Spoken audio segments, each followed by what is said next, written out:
I'm Lorraine Ballard-Marlowe with a special winter storm update. Philadelphia will be closed for business tomorrow. Mayor Michael Nutter announced city offices and courts are shut. The mayor warns the heavy snow, combined with single-digit temperatures, will make it harder for the salt and brine to work on the roads and sidewalks. If you'd like to speak to the mayor, he's actually currently taking calls at 311. Check out our website and stay safe.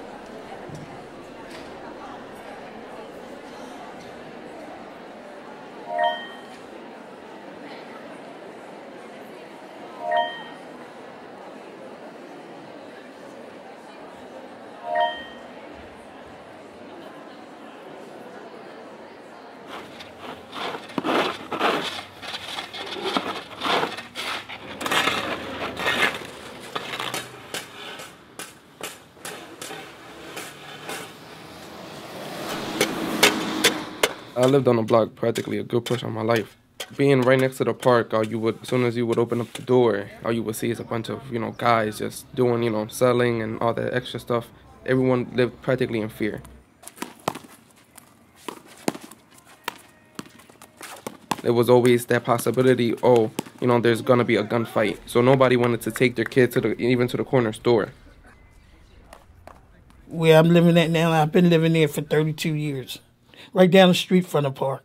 It went downhill. Drug dealers was hanging in there. It was like you was living prisoner. You couldn't sit out on your porch. You couldn't sit next to a window. Because stray bullets. The kids would get out of school at 3 o'clock. They coming home and it's a gunfight. You got the kids ducking under cars and everything.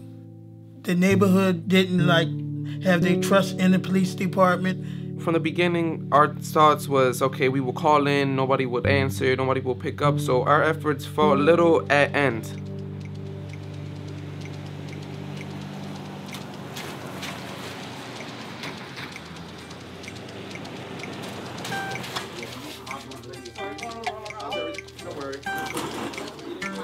Getting about 8 p.m., they constantly made the phone calls and they actually reached out to the actual city officials. We were going to community meetings and 8 p.m. opened their doors and everything and brought Captain Crane and he was like, work with me and I'll work with y'all. And we learned that, trust and everything.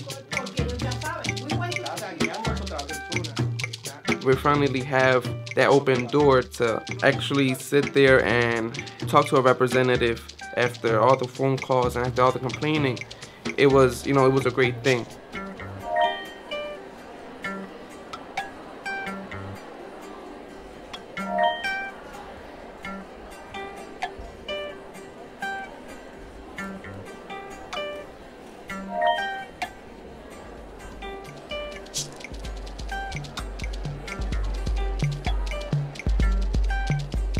We did what we had to do. We got the drug dealers out the playground, off the corners, and we formed a nice relationship with the police department and with APM and with the councilwomen and state representatives. That's how we took our neighborhood back. And all the hardships that we had to overcome in order for big names to actually sit there and mention just a small little park in a community that people really thought that nothing was gonna happen, and 5 years later, actually be known and be actually talked about. It's actually it's amazing.